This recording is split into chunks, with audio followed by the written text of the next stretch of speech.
Production of Michigan Outdoors is made possible in part by the Stroh Brewery Company, a family-owned brewery, and its distributors throughout Michigan.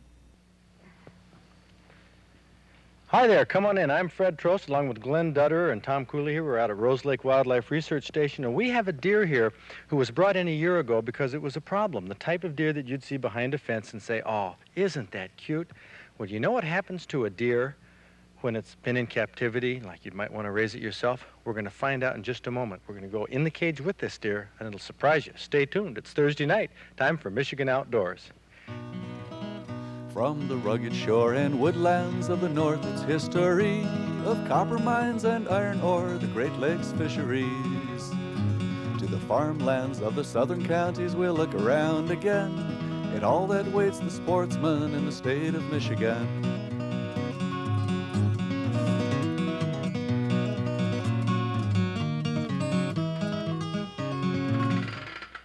Well, here he comes. Huh? He's not. Well, we're walking in the pen with a deer that was a pet deer that some people found, what, as a fawn last year? Yeah, they raised him as a fawn, picked him up last summer, and then they had him through the winter. And we've just been in here just a moment, and already this little buck deer wants to fight. Now, is he fighting or playing, or just what are we doing here? A little bit of both. Boy, I tell you, these, just the burr. Ooh. This, I was going to do 3 minutes in here, guys. And I don't know if we're going to make it or not. This is, when we've come into this cage just a few minutes before to see how the deer would respond, and he was a lot more friendly then, but he looks like he's using his feet a little bit. Yeah. And the other thing, Fred, you notice how when he pushes, he turns his head. He's trying to push you aside. Uh-oh, let's see if we get a shot of this. He's coming after the cameraman. And what I'm afraid of is he's pushing and you're pushing, he twists, and he slips by you, and one of those horns catches you just below the crotch, you know. Yeah, you could get a bad leg injury from this. The patches on the hair. People are going to wonder about that. Right. This is a research station out here, and you've done something with a collar on it? Right. He's been part of a research project. It's a remote blood sensing apparatus, and it's a saddle, and it sets on his shoulders, and what it did is it rubbed off the summer coat. You can see he's getting his winter coat underneath there. Well, right now the cameraman is more concerned with running into this $40,000 camera. But we're trying to make the point here, folks, that this deer is nothing to mess with. This is like bullfighting. I'm trying to keep him so his tines. Now, they're somewhat in the velvet, but yeah, I don't, if you put it, it's not too comfortable any way you cut it. I'll tell you what, why don't we cut this short? Seriously, this is a pet deer. It was a pet deer, and in the fall, it takes on a characteristic which we're not in the fall yet. No, this deer's got some time to go yet. It's not even in rut. It's got another month, Tom, before it starts into full rut. Right. And this is a yearling. Yeah, you'll be a year and a half this fall. You know what, I got to admit, I'm a bit shaken up here from the pressure. You know, you try to look kind of calm on camera. Excuse me, I'm not going to turn my back on this fella. Well, I guess he wants to go his own way now, but the point is that deer like this, if let go and turned loose, can create problems. Right. Well, when we picked this deer up, a lot of the people in the neighborhood weren't very happy about us picking it up. But it was because of the concern for children and people that we picked the thing up. And you can see, he's not much of a pet, really. No, he isn't. See what happens here. See, he could come out to... He was bothering kids yeah, he had followed some home from school. That was the report we got. He was also picked up on the highway once and taken back home. Oh, look how he uses these tines and gouges with them. Now, these are fairly soft now, these tines, compared with... That's it. We're going now. I tell you what, we're going to slip out of this cage, and we're going to get on with some big fish now in the Michigan Outdoors Trophy Report. Let's move it. That's nothing to mess with.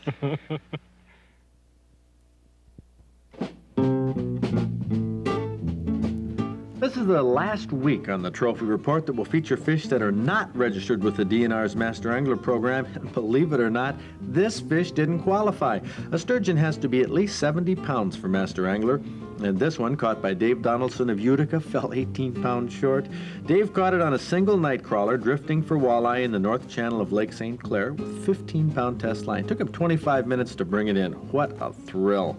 Here's a small fish that's actually big. It's a brook trout caught by 13-year-old Richard Mrzinski from Sterling. 2.5 pounds unofficial. Would be a Master Angler if the weight was certified, but we're not sure. This perch caught by Norb Kazarowski of Roseville is being mounted for his family room. It's 1.5 pounds caught off South Haven, but short a 1/4 pound of being a Master Angler qualifier. Still a huge perch. Another fish at the taxidermist is this 15-pound northern pike caught by Mark Diamond of DeWitt. Took it on a Rapala in the UP's Big Manistee Lake. Fought for 20 minutes before he knew what was on the end of his line. A whopper, but 5 pounds short of the Master Angler pike that are registered with the DNR. We do get a batch of those every year.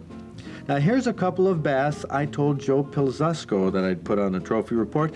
They're a 10.5 pounder caught by Joe Sr. and a 7.5 pounder taken by 9-year-old Joe Jr. You're right, not Michigan bass, but it shows you what Michigan anglers can catch in Florida. And there are bass this big in Michigan. You watch, somebody will get a 10-pounder one of these days. No state legislators who hunt and fish are few and far between, but we'll show you two of them right here, fishing with Captain John Daines off Ludington, Representative Jerry Bartnick on the left, and Representative Mick Midoff on the right with a catch of salmon. Now, all sportsmen should keep in mind that state representatives and senators are expected to know all about every bill and issue that's put before them, but only a handful have had any hunting and fishing experience. So if you or your club gets a chance, invite your local legislator fishing. It'll be good for all outdoors. And wrapping up this last Trophy Report of non-Master Angler fish, here's Peggy Stewart with her first fish since she was 7 years old, an 18-pound king salmon taken off Pete Rubianis' boat in Ludington. Now, why put this on the Trophy Report? Well, she's Bob Garner's mother-in-law, and he scored points taking her on this trip. But the big points were really made with Bob's father-in-law, Jerry Stewart, a 22-pound Chinook, his first fish in over 50 years, which means his first fish ever. Congratulations to all of you. I hope you all catch Master Angler fish and get them registered with the DNR. Then you'll have a chance of appearing on one of our future Michigan Outdoors Trophy Reports.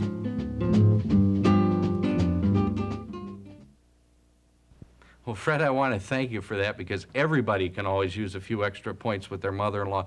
But the big news this week in the outdoor headlines, probably the biggest news in a long time, is that the era of snagging is officially over, at least according to Governor Blanchard, who wrote Representative Ed Giese, who has a bill to continue snagging, wrote him and gave him his thoughts on snagging. And they are as follows in this letter. The Natural Resources Commission recently adopted a plan to phase out legalized snagging. I believe these management decisions are properly left to the Commission with advice from their professional resource management staff and the public. I cannot support House Bill 4612, Giese's bill. That officially ends it, my friends, or at least puts it back in the hands of the Commission, which is where this decision really belongs in the first place. Now, some good news on the boat show, the Greater Detroit Boat and Fishing Show. The bulk space has been sold out already, earliest in history that it's been sold out. There are only a few remaining booths in the Michigan Outdoors Fishing and Outdoor Education Center, and we'll be down there in February. Now, Sportsman of the Week honors definitely go to Ray Capek, a volunteer conservation officer, and Jeff Crows, a resident of Muskegon. Ray Capek was with an officer while they were trying to break up some illegal snagging going on in the Muskegon River. The crowd punched them, kicked them, spit on them and everything else, and assaulted those officers. Jeff Crows stepped in from the crowd, tried to calm the crowd down, and was thrown off a railroad trestle, believe it or not. 10 feet, he had to go to the hospital for injuries that he suffered. But anyway, Ray Capek, the volunteer conservation officer, and Jeff Crows, I want to make them this week's Sportsman of the Week. Now, some good news for those of you who hunt in Michigan. Wildlife Division was slated to take a $1.9 million cut this year, almost a third of their budget. I have it on good authority, after talking to Bob Compo, Deputy Director of the Department of Natural Resources, that $800,000 to $1 million of wildlife cuts of wildlife's schedule cuts will be restored this year. That's certainly good news for part of the game farm program and other programs in southern Michigan that the Department of Natural Resources is now proposing to restore wildlife populations. And that's what's going on this week in the Outdoor Headlines. Good news in the outdoor headlines, Bob. We have a lot of things happening this fall, and of course one of the biggest events for duck hunters is one that Eric Olson knows very well.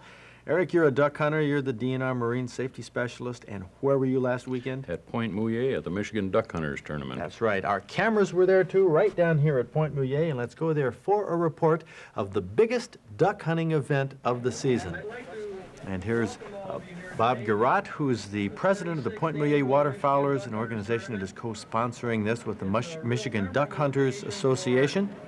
And one of the things they did this past weekend was make a dedication to a man named Hyde Dalka, who was a famous man, maybe not as famous as Soapy Williams, who was also a duck hunter, but famous to duck hunters because Hyde Dalka, 36 years ago, originated the Michigan Duck Hunting Tournament right here at Point Mouillet, and he did an awful lot himself to develop this marsh as a duck hunting area. Crowds were phenomenal, Eric. You were there the whole weekend. Yes, the reports we had were that at least 20,000 people came through, and it seemed like 20,000 people were there. It was very crowded. Oh, all kinds of activities, a lot of art.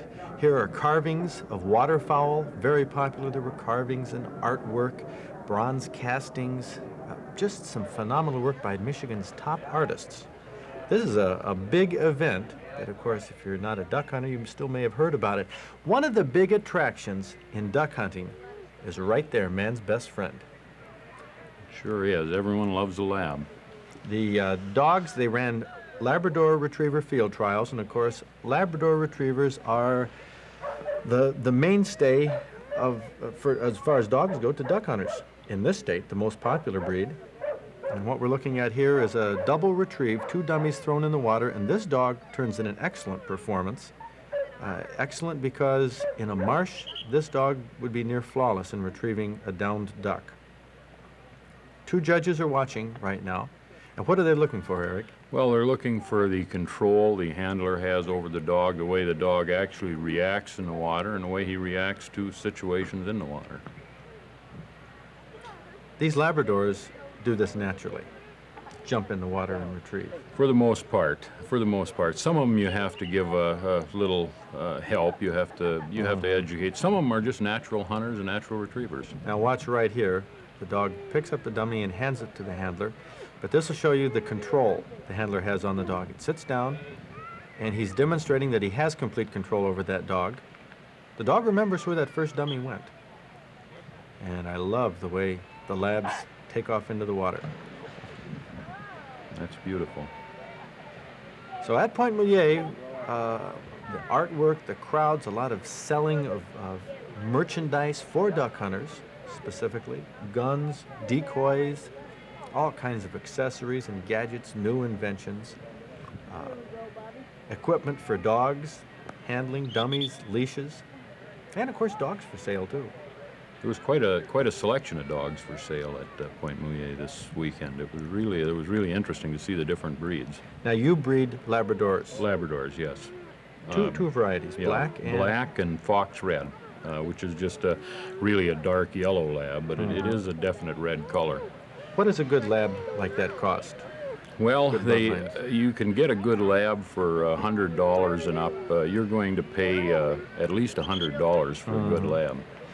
Well, now, this is just one dog out of many that were competing, but another thing that happens down there is the duck hunting tournament. Very interesting. And I talked with Bernie Stamer, who's president of the Trenton Sportsman's Club, about Here this. at Point Mouillet, the sneak and layout shooting competition is ongoing right now. Now, that team is going to do what, Bernie? Well, they're going to go out and set out their buoy upwind from the decoys. And then they'll put up a sail, or a blind-type sail, and they'll make a sneak on the decoys, staying down below the sneak blind, so that as they move in on the decoys, why the ducks will not see them. Then when they get to a gun range, condition, then they'll drop their blind and flush the birds out of the decoys, hopefully to make a successful kill. Okay, now this is all just a representation here. Of course, there's no live birds. Instead of the birds that are flying, we're going to see clay pigeons. True. And they're competing. quite a complex system. Okay, now they're setting the blind up, or in front of the boat. Yeah, now the man in the back will get his blind, his paddle set up, and the man in the front will set up the blind. Normally, you'll be going downwind, and that blind will act like a sail, and they'll drift right in on the decoys until they get to a good, safe shooting distance, and then they'll call, flush the birds out of the decoys. And in this case, we'll be using clay pigeons. So now, how is a winner determined? It's on a point basis. 40 for first place. What are they being judged on? Everything. They're making their sneak now right down into the decoys, and they're staying behind their blind, which acts as a sail. And the judges are looking for how whether or sneaky not they are, right? That's right. How quiet they make their approach, how their oars don't make a lot of noise in the water there, their paddles, how they don't splash, and they make a lot of attraction that would scare the ducks, see? That's why they call it a sneak boat. You're sneaking up on the ducks. It's just literally that's where the term came from. Now, when do they call for the clay pigeons? No, when he drops that blind, ordinarily the ducks would flush out of the decoys. He thinks he's at a good range to shoot. And there's the pigeons. There's one he missed. Let's see how he does on the others. There's one he got hit. that one. He hit that one. Okay. Now he's going to reload, and he has 3 more. That's what it was like down there. That fantastic competition. We're going to try to have some of that at our outdoor fair next August. But now, we don't want to throw any cold water, so to speak, on the sport of duck hunting because I enjoy it tremendously. You do too, don't you, Eric? I love to hunt ducks. I don't get as much chance as I used to hunt ducks. That's a busy time of the year for me. But we like to keep it as safe as possible. One of the things the officers will be keying on this year are personal flotation devices in the duck hunting boats. Well, now this is extremely important to duck hunters. There are a few accidents and a few fatalities every year in duck hunting, but not from where you might think. Not gunshot wounds. This is rare compared to the drownings. Now let's take a look at some of the tape of the duck hunting competition, and you'll see why duck hunting has some dangers. Oftentimes this is done in shallow water, but the bottoms are mucky, the wind is often blowing. Right there they transferred from one boat to another. When they're out shooting in a layout boat like this and in the sneak boat, it really isn't the most dangerous part. I know you are concerned about the time when they're loading up in the morning, especially at the managed waterfowl areas. Yes, when you leave in the morning, you should be wearing a personal flotation device. Remember, you have hip boots on or chest waders. You have heavy clothing, maybe a box and a half of shells in your pockets. You can save just all kinds of. You can eliminate all kinds of the dangers if you're just wearing a personal flotation device. Pick one. This particular device here is a float coat, and the color is not too appropriate. No, not for duck hunting. But they do make it in a camouflage. This can be worn under a parka. The one you have on can be worn under a parka. Flotation vest. And if you fall in the water, you've got it made. You're going to come up. You're going to be a survivor. Actually, it doesn't look too bad either, really. Tie your gun down, too. I talked to one man down there who had lost a beautiful Browning shotgun in the same type of accident. So tie your gun, tie anything you want to bring back with you into the boat. Because remember, you have the dog in the boat. The dog can make it tippy. You have the decoys, guns, your lunches, 2 people. And oftentimes the duck hunters are going out in the morning when it's dark. We have not had a fatality yet due to drowning in any of the managed waterfowl areas. And we don't want one, right? Right. We'd just love to get through a year. We'd love to go forever without having a fatality. But the odds catch up. Okay, so keep this in mind, duck hunters. It's well worth the investment to get some personal flotation devices, something to put under your coat to prevent the hazards and dangers of duck hunting. Now we're going to talk about something where people think the dangers are, and that's in guns. They had a punt gun down there. Jim Marsh built it. How tall was that? How long was it? I would say it was 10 foot tall. I didn't get out and measure it because when it went off, the first time it went off, I jumped 3 foot in the air. This punt gun was used in the market hunting days, and let's take a look, stepping back in history at Point Mulier right now.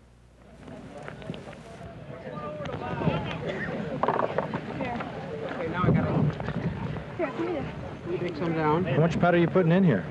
1,200 grains of 1F powder. How much is that equivalent to? About 12 gauge loads. Oh, 12 gauge loads? Yeah. Okay, well, go ahead. Keep putting it in. And 4 sheets of newspaper for a wad. 4 sheets of newspaper for a wad. Here, O.J. can get around here and look at the powder he's putting down the barrel. Pretty coarse powder. They use it for cannons and big bore guns. You wouldn't shoot that in a small bore gun. Okay, I'll run this through it. Well, wait a minute. We got. Dump that powder down there. Now, this was a punt gun used by market hunters, correct? Correct. They used to mount these in a punt boat and make a sneak and get the ducks on the water, and they could shoot up to 100 ducks at a time. With one shot? With one shot. Go ahead. Go ahead. Don't let me stop you here. Oh, and then they'd pick up the cripples or something with a 12-gauge gun. But they were outlawed in 1918 in this country. The punt guns? Yeah. And market hunting? Well, anything over, well, both, I think. Anything over a 10-gauge was outlawed then. But they're still legal in England, although there's very, very few of them in existence. It originated over there, and they wanted to let it die of natural causes. But there are very, very few of them over there. Now, what did they load after the powder in the wad? Well, this is an 1.5-inch bore gun, and it should shoot between 3/4 and 1.25 pounds a shot.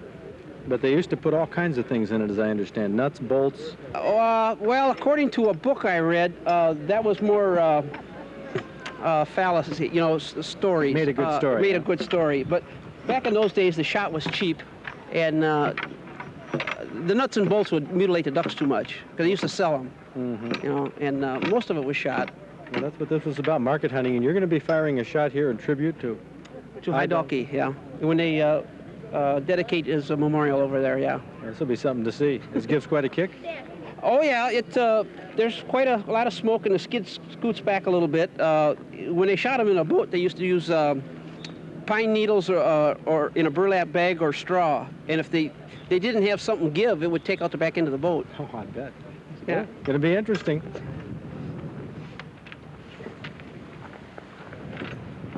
Okay, how many more you got? There's 2 in there. Okay. So put the other 2 in. Okay, folks, you're going to have to back up. How far do you want them back? Here. Well, probably 30, 40 feet. 30 or 40 feet. It's a big gun. 1.5 inches. This is equivalent to 12-gauge shotgun shells. All at once. A half a box. Okay, putting the primer on. Okay, you folks might want to move back there, too, a little bit. Now he's got the string. It's cocked. Watch the cables. Okay, you tell us when you're going to go on it. Well, you want me to count to 3? Sure, go ahead and hold your ears. Okay, 1, 2, 3. That's it. That's it. There goes the big boom. That's what you do for fun in your backyard, right? That's what I do for fun in the backyard. You know, the reason we have such phenomenal duck hunting now and the numbers of species in the country, the wildlife we have, is because of hunters. Those punt guns were made illegal not by the run-of-the-mill general public, but by hunters protecting the resources. Look at the unendangered species we have in this country that many people think are endangered. We have 12 million white-tailed deer, when back in 1900 it was 500,000. We've doubled the number of Canada geese. We've gone from 41,000 to over 1 million elk. This happens species after species, and it's all done through, really, the fees paid by hunters and fishermen and their hunting and fishing license fees. We have National Hunting and Fishing Day this Saturday. The Michigan chairman is rock star Ted Nugent, an idol to many young people, and he has some pretty important comments to make about young people and the future of hunting. I have a 14-year-old son, almost 15. Zach, meet Ted Nugent. This is my man here. This is my future hunting partner here. Yeah. You know, this is a big thrill for him. Much more of a thrill to meet Ted Nugent than it is for him to go pheasant hunting. Well, like the learner's permit, pizzas, Nike shoes, video games, and rock music are the big things in his life. Well, those are all good items. Those are all primary items, but we'll get him to knock down a pheasant or to sneak up on a whitetail, boy, and you see his eyes bug out, I'll tell you. Well, you have a lot to say. You're not touring this year. No, this year got too many hunts. The hunting season seems to expand every year, much to my chagrin, and I'm going to take part in all of them this year. You're concerned about youth and the future of hunting. Yeah, well, I got a pulse on it because I have 2 beautiful children. My little girl, Sasha, is 9 years old now, and I got a son, Toby, that's 6.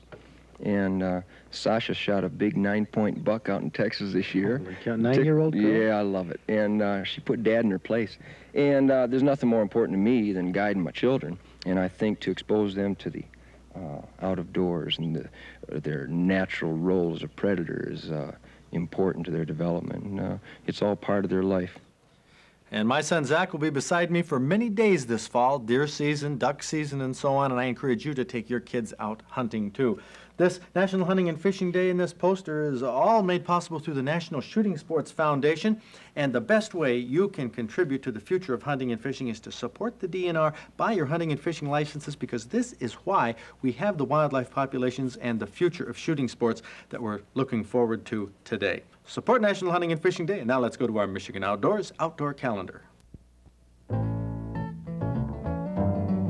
There's a trout and salmon contest on the Grand River in Grand Rapids today through Sunday. If you'd like a local number for more information on this or any event on our calendar, call Bill Swagler at the Michigan Travel Bureau weekdays, toll-free at 1-800-292-2520. You can find a muzzleloader shoot tomorrow through Sunday at the Western Wayne County Conservation Association, Saturday and Sunday in Kalamazoo, Sunday only in Lapeer and Sterling. Saturday is National Hunting and Fishing Day. It's a good time for all of us to take a moment and think how important these sports are to all of us here in Michigan. There's a bow hunters, deer and bear silhouette shoot Saturday and Sunday at the Harrison Sportsman's Club.